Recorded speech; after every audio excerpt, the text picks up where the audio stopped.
నమస్తే welcome to 69 TV Telugu నేను జితేంద్ర బులెటిన్లోకి వెళ్లే ముందు హెడ్లైన్స్ చూద్దాం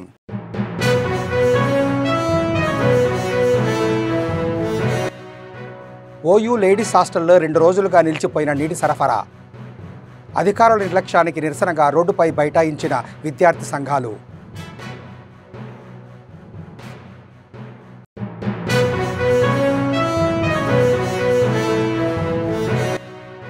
పార్లమెంటుకు పంపించి బీసీ బిల్లుకు పార్లమెంటులో చట్టం చేయించాలి రిజర్వేషన్ అమలయ్యే వరకు బీసీలంతా పోరాడాలన్న MP are Krishnaiah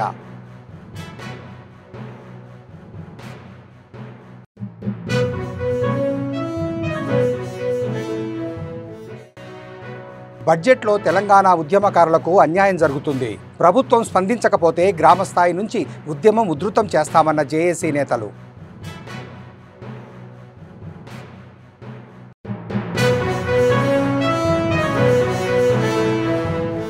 OU ladies హాస్టల్లో 2 రోజులు నీటి సరఫరా నిలిచిపోవడంతో విద్యార్థులు ఆందోళనకు దిగారు కనీస అవసరాలకు కూడా నీళ్లు లేకపోవడంతో తీవ్ర ఇబ్బందులకు గురవుతున్నామని రోడ్డుపై బైఠాయించి నిరసన వ్యక్తం చేశారు విద్యార్థులకు మద్దతుగా ధర్నాకు దిగి వెంటనే నీటి సరఫరాను పునరుద్ధరించి అధికారులపై చర్యలు తీసుకోవాలని పలు విద్యార్థి సంఘాలు డిమాండ్ చేశాయి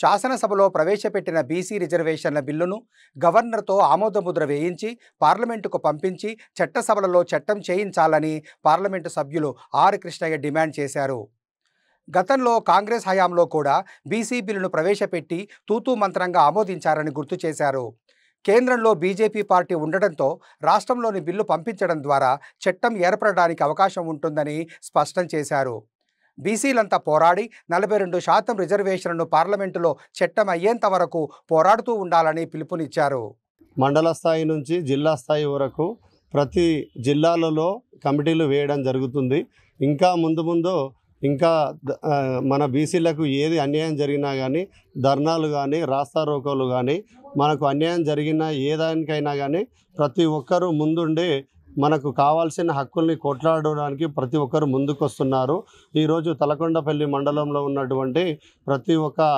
వ్యక్తి ఇక్కడికి రావడం జరిగింది కాబట్టి ప్రతి ఒక్కరికి ధన్యవాదాలు ఒక్క నిమిషం అందరికీ నమస్కారం నేను రాజు నేతని మాట్లాడుతున్నాను ఈరోజు జాతీయ బీసీ సంక్షేమ సంఘం అధ్యక్షులు గౌరవ ఎంపీ రాజ్యసభ సభ్యులు ఆర్ కృష్ణయ్య గారి ఆధ్వర్యంలో రంగారెడ్డి జిల్లాలోని తలకొండపల్లి మండలానికి నూతన బీసీ సంక్షేమ సంఘం కమిటీని ఏర్పాటు చేయడం జరిగింది ఆ కమిటీ మండలాధ్యక్షులుగా మన రాఘవేందర్ గారిని నియమించడం పట్ల అందరం కూడా హర్షం వ్యక్తం చేస్తున్నాం రాబోయే రోజుల్లో తెలంగాణ రాష్ట్రంలోని అన్ని మండలాల్లో అన్ని నియోజకవర్గాలలో బీసీ సంఘాలను బలోపేతం చేయడం కోసం బీసీ ఉద్యమాలను బలోపేతం చేయడం కోసం మలిదశ తెలంగాణ ఉద్యమకారులుగా మేము ఊరు వాడ రంగారెడ్డి డిస్టిక్ తలకొండపల్లి మండల్ ఆధ్వర్యంలో ఈరోజు కమిటీ వేయడం జరిగింది బీసీ సంఘం జాతీయ అధ్యక్షుడు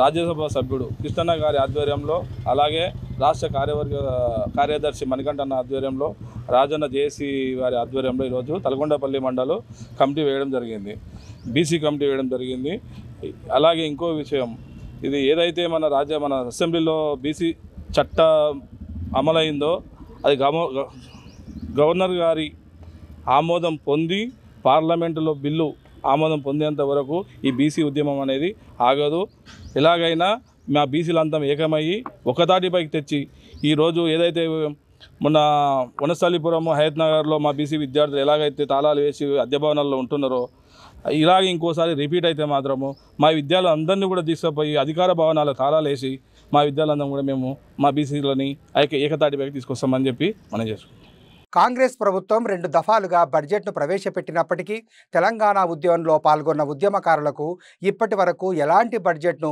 కేటాయించకపోవడం శోచనీయమని తెలంగాణ విద్యార్థి ఉద్యమకారుల చైర్మన్ కంచర్ల బద్రి ఆవేదన వ్యక్తం చేశారు హైదరాబాద్ సుందరయ్య విజ్ఞాన కేంద్రంలో జేఏసీ రాష్ట్ర ప్రధాన కార్యదర్శి తుమ్మల ప్రఫుల్ రామరెడ్డి ఆధ్వర్యంలో తెలంగాణ ఉద్యమకారుల సమావేశాన్ని నిర్వహించారు ఈ సందర్భంగా వారు మాట్లాడుతూ తెలంగాణ ఉద్యమకారులకు గతంలో బీఆర్ఎస్ ప్రభుత్వం కూడా మోసం చేసిందని ఆవేదన వ్యక్తం చేశారు. సీఎం రేవంత్ రెడ్డి ఇచ్చిన హామీ మేరకు ఉద్యమకారులకు హెల్త్ కార్డులు, ఐడి కార్డ్సు, పింఛన్లను జారీ చేస్తామని ఇప్పటి వరకు ఆ ఊసే ఎత్తడం లేదని ధ్వజమెత్తారు.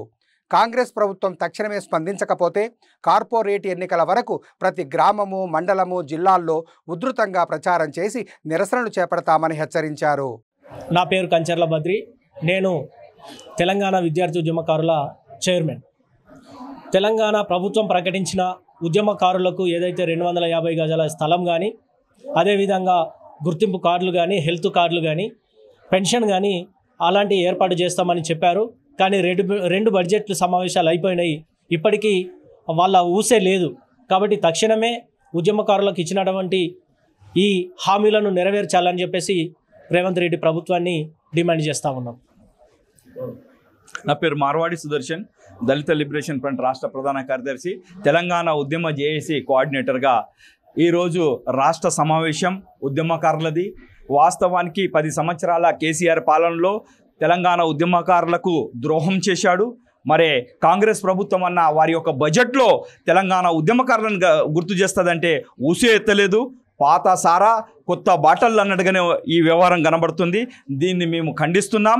ఇప్పటికైనా కానీ సోయి తీసుకొచ్చుకొని అమరవీరుల ఈ స్తూపం ఏదైతే ఉందో ఆ అమరవీరుల స్తూపం దగ్గర 1200 అమరుల వీరుల యొక్క స్తూపాన్ని 12 ఫీట్ల స్తూపాన్ని ఏర్పాటు చేయాలనేది ప్రధాన డిమాండ్ పెడుతూ, అతి ముఖ్యంగా సంక్షేమం పరంగా అమరులైన ఆ కుటుంబాలకు పూర్తి స్థాయిలో ప్రభుత్వం ఆదుకోవాలని, అదే మాదిరిగా ఉద్యమంలో పాల్గొన్న ఎవరెవరైతే ఉన్నారో వారిని అందరినీ గుర్తించి వాళ్ళకు ఒక గుర్తింపు కార్డుతో పాటు వాళ్ళకు పెన్షన్ అన్నది 30,000 రూపాయలు తగ్గకుండా వారికి బతికిన రోజుల దాకా ఇవ్వాలన్నది ప్రధాన డిమాండ్.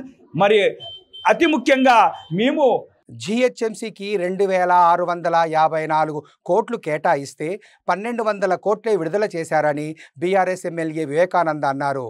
శాసనసభలో ఆయన మాట్లాడుతూ ఓఆర్ఆర్ రుణానికి 2,000 కోట్లు, అభివృద్ధి పనులకు 500 కోట్లు కేటాయించారని చెప్పారు. ఓఆర్ఆర్ రుణము అభివృద్ధి కోసం హెచ్ఎండిఏకు నిధులు కేటాయించినా వాటిని ఖర్చు చేయలేదని విమర్శించారు. జలమండలికి 3,385 కోట్లు కేటాయిస్తే రుణాలకే 800 కోట్లు విడుదల చేశారని ఆరోపించారు. గతేడాది కేటాయించిన నిధుల్లో కేవలం 25% విడుదల చేశారన్న ఆయన హైదరాబాద్ అభివృద్ధిని విస్మరించినట్లు గణాంకాల ద్వారా స్పష్టమైందని విమర్శించారు ఎమ్మెల్యే వివేకానంద. ఈరోజు రియల్ ఎస్టేట్ గురించి తప్పకుండా చెప్పాల్సిన అవసరం ఉంది అధ్యక్ష. నేను గత అసెంబ్లీ సమావేశాల్లో కూడా నేను మంత్రి గారు కూడా చెప్పాను, సార్ మీరు తీసుకున్న నిర్ణయాలు కొన్ని నిర్ణయాలతో సరే కొన్ని నిర్ణయాలు ఇండస్ట్రియల్గా వచ్చే పెట్టుబడులకి ఇబ్బంది ఉన్నా ఈ హైడ్రా అనే దానితో ఈ రియల్ ఎస్టేట్ పూర్తిగా ఇబ్బంది పడుతుందని చెప్పి మరి గతంలో చెప్పడం జరిగింది అధ్యక్ష. మా దగ్గర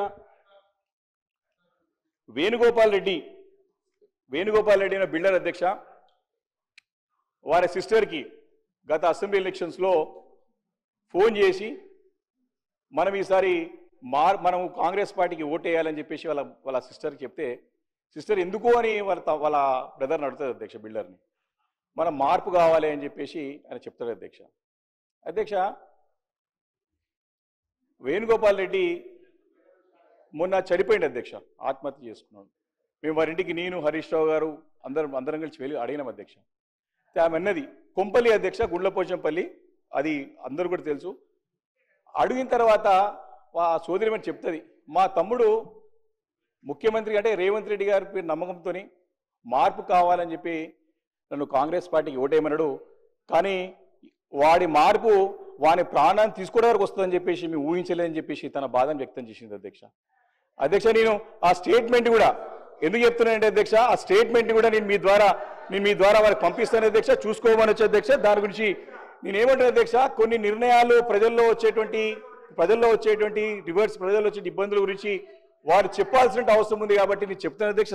సినీ నటులు బాలకృష్ణ, విజయ్ దేవరకొండ, మంచు లక్ష్మి ఇలా బెట్టింగ్ యాప్స్ ప్రమోట్ చేసిన 25 మందిని వెంటనే అరెస్టు చేయాలని ప్రజాశాంతి అధ్యక్షులు కేఏ పాల్ డిమాండ్ చేశారు. పోలీసులు అరెస్టు చేయకపోతే సుప్రీంకోర్టుకు వెళ్తానని, ప్రకాష్ రాజులాగా తప్పు చేశా అని క్షమాపణలు అడిగి వాటి మీద ఎంత సంపాదించారో అది మొత్తం ప్రజలకు పంచాలన్నారు. పోలీసులు కూడా సాధారణ వ్యక్తులను ఒకలా, ప్రముఖుల పట్ల ఒకలా వ్యవహరిస్తున్నారని ఆరోపించారు కేఏ పాల్. ఇప్పుడు విజయ్ దేవరకొండ బిలో ఆయన టెక్స్ట్ లో ఒక మ్యాటర్ చదివాను, షాక్ అవుతున్నాను. అరే మన అన్న దేవరకొండ చెప్తే నేను ఇమీడియట్ గా ఈ యాప్ డౌన్లోడ్ చేసుకుంటాను. అలాగే బాలకృష్ణ అట, మంచు లక్ష్మి అట, ఇలాంటి వారు 25 మంది ఇప్పుడు అరెస్ట్ అవబోతున్నారు. ఒకవేళ పోలీసులు వాళ్ళ దగ్గర పొలిటీషియన్స్ డబ్బులు తీసుకొని అరెస్ట్ చేయకపోతే వారందరినీ సుప్రీంకోర్టుకి నేను నడిపిస్తా. ప్రకాష్ రాజు లాగా మీరు కూడా తప్పయింది అని ఓపెన్ అపాలజీ చెప్పినంత వరకు, 2 మీరు సంపాదించిన డబ్బు ₹1 అయితే 1 కోటి, 10 కోట్లు అయితే 10 కోట్లు, 980 మంది ఆత్మహత్యలు చేసుకున్నారు. అంటే వారిని మీరు నరహత్య చేశారు. మీ ఇన్ఫ్లుయెన్స్, మిమ్మల్ని ఎంతో ఫాలో అవుతున్న ఈ ఫాలోవర్స్కి మీరిచ్చే గిఫ్ట్ ఇదేనా? మానవత్వం లేదా? దైవత్వం లేదా? రాక్షసుల్లాగా వాళ్ళ జీవితాల్ని మీరు దోచుకోవడమేనా? ఎండ్ ఆఫ్ ద డే మీకు మిగిలింది ఏంటి? ఆత్మకు శాంతి కావాలా? మనసుకు రక్షణ కావాలా? నెమ్మది కావాలా? ఫ్యూచర్ మంచి పేరు కావాలా? లేదా చరిత్రహీనులుగా మిగిలిపోవాలా? ఆలోచించండి. 72 గంటల టైం మీకు ఇస్తున్నాను. హైదరాబాద్ కుక్కటపల్లి పోలీస్ స్టేషన్ పరిధిలోని ఐడియల్ చెరువు సమీపంలో ఉన్న నిర్మానుష్య ప్రదేశంలో డీజిల్ ట్యాంకర్లో అకస్మాత్తుగా మంటలు చెలరేగాయి. ఒక్కసారిగా మంటలు చెలరేగడంతో పక్కనే ఉన్న కారు సైతం మంటలకు ఆహుతయ్యింది. స్థానికులు వెంటనే అగ్నిమాపక సిబ్బందికి సమాచారం అందించడంతో ఘటనా స్థలానికి చేరుకున్న సిబ్బంది మంటలను అదుపులోకి తీసుకొచ్చారు. అగ్ని ప్రమాదం ఎలా జరిగిందనే దానిపైన ఇంకా స్పష్టత రావాల్సి ఉంది. మళ్ళీ వచ్చినాయి మంటలు.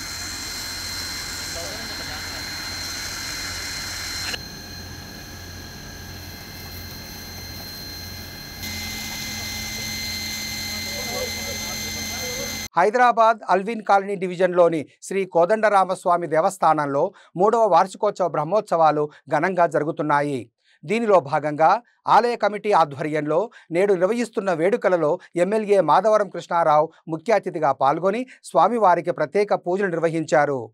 వార్షికోత్సవాన్ని పురస్కరించుకొని ప్రత్యేక యాగాలు, యజ్ఞాలను నిర్వహించారు. ఈ గుడిలో జరిగే పూజలు భద్రాచలంలోని రాములవారి ఆలయంలోని ఏ విధంగా అయితే జరుగుతాయో ఇక్కడ కూడా అదే విధంగా పూజలు నిర్వహిస్తామని ఎర్రబెల్లి సతీష్రావు వెల్లడించారు. ప్రతి నెల స్వామివారి కళ్యాణం సైతం నిర్వహిస్తామని తెలిపారు. రామాయ రామభద్రాయ రామచంద్రాయ వేదసే రఘునాథాయ నాథాయ సీతాయా పతయే నమః. మానవజాతికి ధర్మాన్ని అనుగ్రహం చేసినటువంటి రామచంద్రమూర్తి ఈ గ్రామ ప్రాంగణంలో భక్తుల్ని కటాక్షించడం కోసంగానే ఈ భాగ్యనగర 2 నగరాలలో కూడా ఇంత విశిష్టమైనటువంటి రామాలయ నిర్మాణం పూర్వం జరిగి ఉండలేదు. రాముడి అనుగ్రహం చేత ఈ ఆలయ నిర్వాహకులు, ఇక్కడ నివాసం ఉండేటువంటి వారందరూ కూడా వారి యొక్కటువంటి సహాయ సహకారములతోటి విశేషమైనటువంటి ఆగమశాస్త్రంలో చెప్పినటువంటి ఉన్నతమైనటువంటి రాముల వారి యొక్కటువంటి మూర్తి, రాముడికి ఆజానుబాహుడు అని పేరు. అటువంటి ఆజానుబాహుడిని సుందరమైనటువంటి ఉన్నతోన్నతమైనటువంటి అత్యంత పెద్దవైనటువంటి విగ్రహములతోటి ఈ ఆలయాన్ని నిర్మాణం చేసి తిరుపతి దేవస్థానంలో జరిగేటువంటి వైఖానస భగవత్ శాస్త్రాన్ని అనుసరించి ఈ ఆలయ స్థల పరీక్ష, ఆలయ నిర్మాణం, అదేవిధంగా స్వామివారి యొక్కటువంటి విగ్రహ ప్రతిష్ట, స్వామివారికి నిత్యము జరిగేటువంటి కైంకర్యములన్నీ కూడా ఈ వైఖానస భగవత్ శాస్త్రాన్ని అనుసరించి ఈ దేవాలయంలో అత్యంత విశిష్టంగా ఈ ఆలయ నిర్వాహకులు మరియు ఇక్కడ నివాసం ఉండేటువంటి భక్తులందరూ యొక్కటువంటి సహకారంతో స్వామివారికి నిత్య కైంకర్యాలని కూడా ఏర్పాటు చేసి అత్యంత శాస్త్రోక్తంగా ఈ కార్యక్రమాలని కూడా స్వామికి జరిగేట్టుగా వీరందరూ కూడా పర్యవేక్షణ చేస్తూ ఆ కార్యక్రమాలని కూడా నిత్యం జరుపుతూ ఉన్నారు. ఈ విధంగా ఉన్నటువంటి రాముల వారిని చాలా అరుదుగా మనం చూడగలం. అటువంటి రాముల వారిని ఇక్కడ ప్రతిష్ఠించి లోకమంతా కూడా క్షేమంగా ఉండాలి, ఈ భాగ్యనగరం అంతా కూడా ఎప్పుడూ ధర్మంతో విరాజిల్లాలనేటువంటి ఉద్దేశంతో ఈ స్వామివారికి ఇక్కడ ప్రతిష్ఠ చేసి కైంకర్యాలని కూడా చేస్తూ ఉన్నారు. స్వామివారి యొక్కటువంటి ఆలయ ప్రతిష్టను సుమారుగా 4 సంవత్సరాల ముందు జరిపి అక్కడి నుంచి కూడా ప్రతి సంవత్సరం కూడా స్వామివారికి విశిష్టమైనటువంటి బులెటిన్ ముగించే ముందు హెడ్లైన్స్ మరోసారి.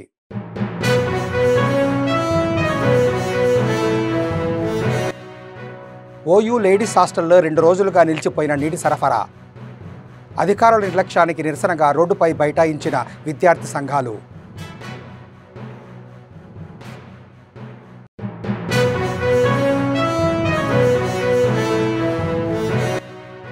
పార్లమెంటుకు పంపించి బీసీ బిల్లుకు పార్లమెంటులో చట్టం చేయించాలి. రిజర్వేషన్ అమలయ్యే వరకు బీసీలంతా పోరాడాలన్న ఎంపీ ఆర్ కృష్ణయ్య.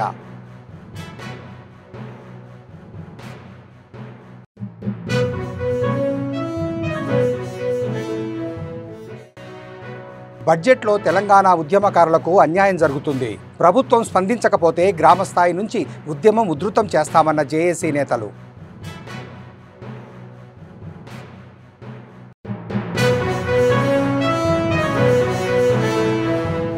మరిన్ని అప్డేట్స్ కోసం చూస్తూనే ఉండండి 69 టీవీ తెలుగు.